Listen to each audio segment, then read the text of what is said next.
I hope everybody's doing well. Thank you so much for taking this sport and social work course. I try and do a video every week. Sometimes I'm better than others, so we'll give it a shot. But basically, just want to talk about the discussion boards. On the discussion boards, I really look for some robust content. Spelling, grammar is important. Organization is important. I like for the discussion boards to have a nice flow to them, a nice, well written paragraphs. This week we'll be talking about Nordine's article.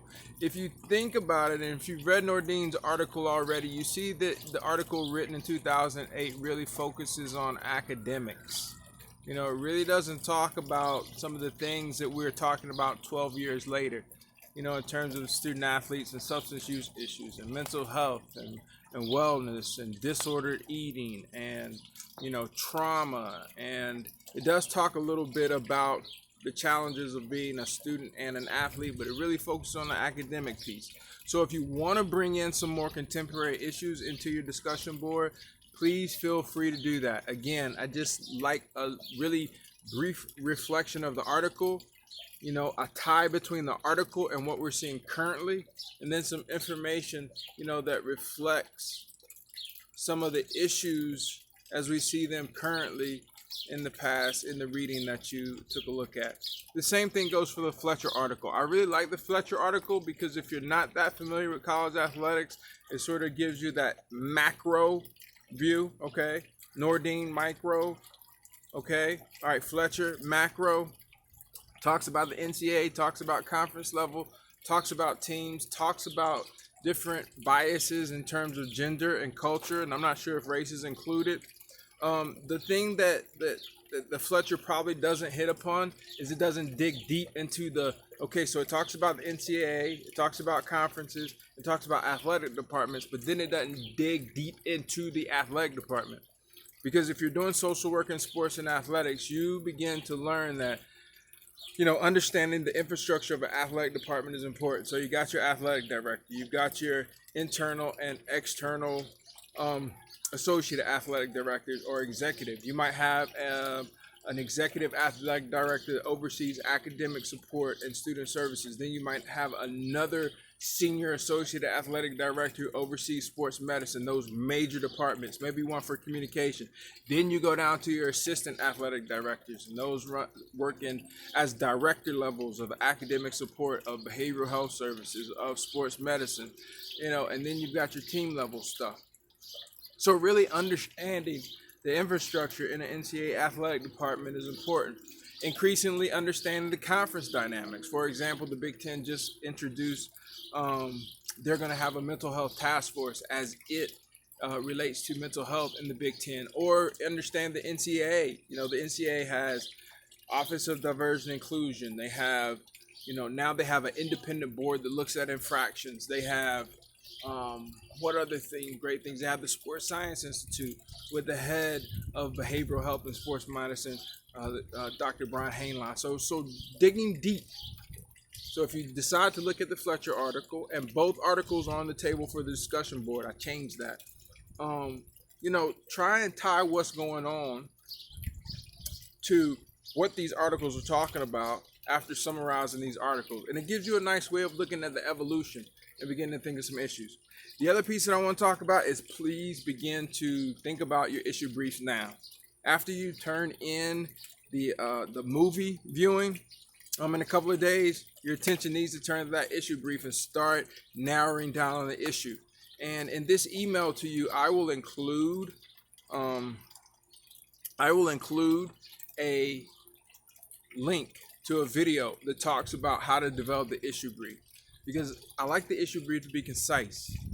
I don't want you to talk about mental health issues. I want you to talk about one mental health issue. I don't want you to talk about substance use issues. I want you to talk about one type of substance. I don't want you to talk about disordered eating. I want you to talk about one type of disordered eating. And the thing that I want to say ahead of time is this is a sports social work class. This is not sports psychology. So we're not doing papers on performance, okay? Sports social work, off the field. Sports psychology, on the field. Can sports social work deal with on the field? Yes, it can. Can sports psychology deal with off the field? No, they can't. You just heard that from me. The last thing I'll talk about in this weekly video is there's a lot of stuff going on in the news.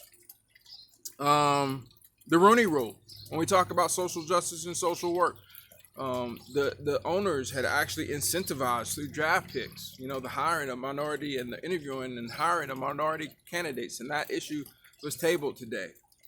3 NFL players in the news, from everything from armed robbery to driving while intoxicated, loss and grief. An outstanding player from the Arizona Diamondbacks lost his wife to a heart attack.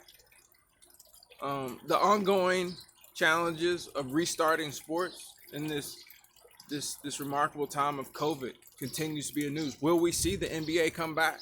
What are the mental health implications for the players, as Larry Nance Jr. brought up in an article on ESPN? Lots of athletic departments taking pay cuts, anywhere from 5% to 20%. Lots of athletic departments getting employees getting furloughed. So there's a lot when we think about it, because one thing that's a constant in the space that I'm working in is, what are the mental health implications of our kids coming back? We know sort of what the health implications in terms of testing and understanding temperature and being able to track where the student athletes have been. But, I think it was, and who was it? Oh, gosh, it was my man, Lincoln Riley from Nebraska, who brought the issue. Okay, you bring football players back to campus, right? You bring them back, and they're working out 2-4 hours a day. What do we do with them for the other 20 hours? Subtract 6 because they're sleeping. What do we do with the other 14 hours? And what are the mental health implications of that? What are the mental health implications of kids of color who are in communities of color where COVID is disproportionately affecting those communities? What happens when they come back? Both psychologically and physically. So lots of stuff to unwrap. Some of you might decide to do your issue briefs on COVID and an issue. So an issue in the context of COVID, which I think would be really good, which I think y'all heard it here first. It'd be really good. But most of all, you can tell that I'm excited about this topic. It's something that I'm passionate about. I love teaching sports social work.